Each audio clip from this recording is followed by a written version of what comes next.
Ice cream ഒക്കെ ഇഷ്ടമല്ലാത്തവരായിട്ട് ആരെങ്കിലും ഉണ്ടാവുമോ? നമ്മള് കടയിൽ നിന്ന് കാശ് കൊടുത്ത് മേടിക്കുന്ന ഐസ്ക്രീം ദാ ഈസി ആയിട്ട് നമുക്ക് വീട്ടിലും വളരെ കുറഞ്ഞ ചേരുവയിൽ റെഡിയാക്കി എടുക്കാവുന്നതേ ഉള്ളൂ. നമുക്കിപ്പോ ആദ്യം തന്നെ പാലിന്റെ ഒരു മിക്സ് ഒന്ന് റെഡിയാക്കി എടുക്കണം. ഒരു 1½ ടേബിൾ സ്പൂൺ കോൺഫ്ലവറിലേക്ക് 1 കപ്പ് പാലും കൂടി ചേർത്ത് കട്ടകളൊന്നും ഇല്ലാതെ നന്നായിട്ട് മിക്സ് ആക്കി ശരിക്കും ഒന്നുകൂടെ തിളപ്പിച്ച് കുറുക്കിയെടുക്കാം. ദാ ഇതേപോലെ ശരിക്കും ഒന്നുകൂടെ തിളച്ച് പാനിൽ നിന്നൊക്കെ ആണെന്നുണ്ടെങ്കിലും വിട്ട് വരുന്ന ഈ ഒരു പരുവാകുമ്പോൾ ഗ്യാസ് ഓഫ് ചെയ്ത് തണുക്കാനായിട്ട് മാറ്റി വെക്കാം കേട്ടോ. ഇനി അത്യാവശ്യം വലിപ്പമുള്ള മറ്റൊരു ബൗളിലേക്ക് 250 ml കപ്പിന് 1 കപ്പ് വിപ്പിംഗ് ക്രീമോ അല്ലാന്നുണ്ടെങ്കിൽ ഫ്രഷ് ക്രീമോ ചേർത്ത് ഇതേപോലെ സോഫ്റ്റ് ആയി വരുന്നവരെ ബീറ്റ് ആക്കി എടുക്കാവേ.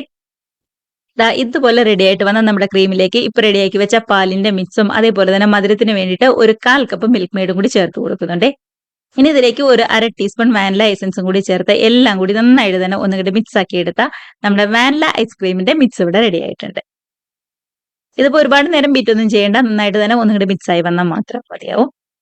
അപ്പൊ ദാ ഇത്രയേ ഉള്ളൂ. നല്ല അടിപൊളിയായിട്ട് തന്നെ റെഡിയായി വന്നിട്ടുണ്ട്. ഇനിയിപ്പോ മറ്റൊരു ട്രേയിലേക്കോ ബൗളിലേക്കോ ഒക്കെ മാറ്റി നമുക്ക് ഫ്രീസറിൽ വെച്ച് നന്നായിട്ട് തന്നെ ഒന്നുകൂടെ സെറ്റ് ആയി വരാനായിട്ട് വെയിറ്റ് ചെയ്യാം.